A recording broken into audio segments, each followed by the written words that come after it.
Hello and welcome to the Morningstar series, Why Should I Invest With You? I'm Emma Wall and I'm joined today by Freddie Lait, manager of the Latitude Horizon Fund. Hi Freddie. Hello. So firstly, happy 1 year anniversary of the launch of the fund.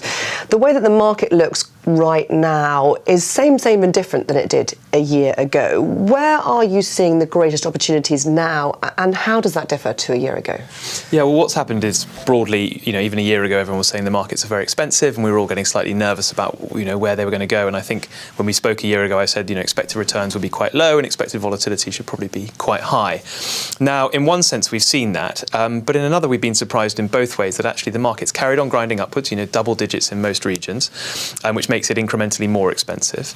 And volatility at an index level has been very low. But that said, the opportunities that are coming up for us mostly are because at a stock level, the volatility has been incredibly high. And so many of our stocks are moving up or down 30, 40%. You see lots of great stocks moving down 20% on earnings, etc.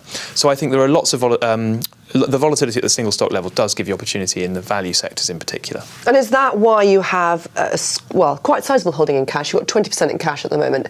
Is that because you're sort of sitting on the sidelines and waiting for those opportunities? Yeah, so I think now is the time not to take a large amount of risk. I'm still a big believer that good stocks and good companies will continue to compound well for us as shareholders and for my clients for the next 5 to 10 years. But I do think that when you run an unleveraged fund, having to cash tactically to be able to buy and take advantage of that underlying volatility is incredibly important and gives the portfolio a nice bit of velocity if we ever do get a pullback. And are you expecting that pullback?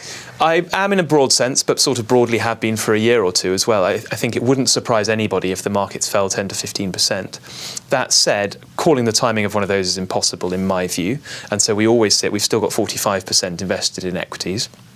And I believe the market can carry on going at a very low level for a very long time. Again, I think it's very key to say we have a short list of stocks that we'd like to buy, and those stocks have been falling and rising more rapidly than the market itself. So while we may or may not have the underlying index pullback, we see the opportunities in the stocks we're looking at.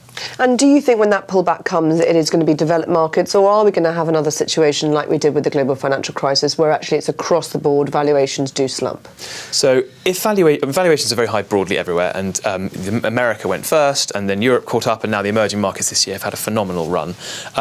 I think if you saw more than, say, a 10% pullback, which most people would say would be healthy, you definitely expect things to start to re-correlate, and this decoupling idea would prove false again, like it did in 2007, and like it has in broadly every other crisis.